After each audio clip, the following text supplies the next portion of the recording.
Okay, putting it all together, more realistic to what we'll see in the real world, are circuits that have a little bit of parallel and a little bit of series involved in them. This particular one, um, electricity will go negative flow, leaves the battery. I don't know why they labeled this one as E, leaves the battery. The way this one's drawn, when the current gets to this point, some of the electricity goes through what's called R2, other amount of the electricity goes through R3. So R2 and R3 are parallel to each other, but then they come back together and all the electricity goes through R1. So R1 is in series with R2 and R3, but R2 and R3 are parallel to each other. And if everything over here is 4 ohms, we can figure out what's happening in our little circuit. To figure out the equivalent resistance, it's almost like a math order of operations. We got to start at the inside and work our way out. So for this one, we have to start with R2 and R3. So to find equivalent resistance, first we're going to deal with R2 and R3.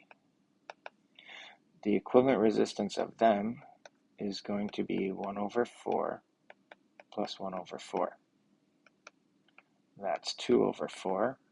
That means that 1 over RT is 1 over 2, an equivalent fraction.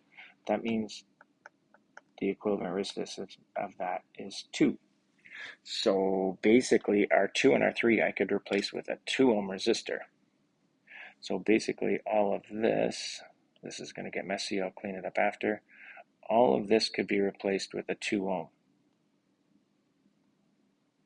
So really big picture, the battery sees a 2 ohm followed by a 4 ohm. So the overall total equivalent resistance is the 2 ohm of R2 and R3 plus the 4 ohm of R1. They're in series with each other, so we just add them up. So the overall total resistance of the whole circuit is 6 ohms. 2 for the parallel part plus the other 4 for the part in series with that.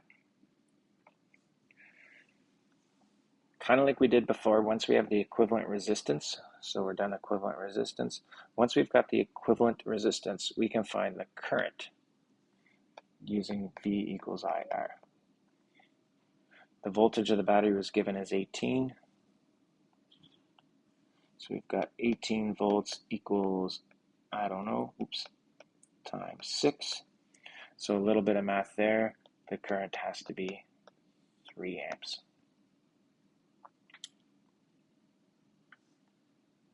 Okay, cruising along. We've now figured out that 3 amps leave the battery, so 3 amps go down this way.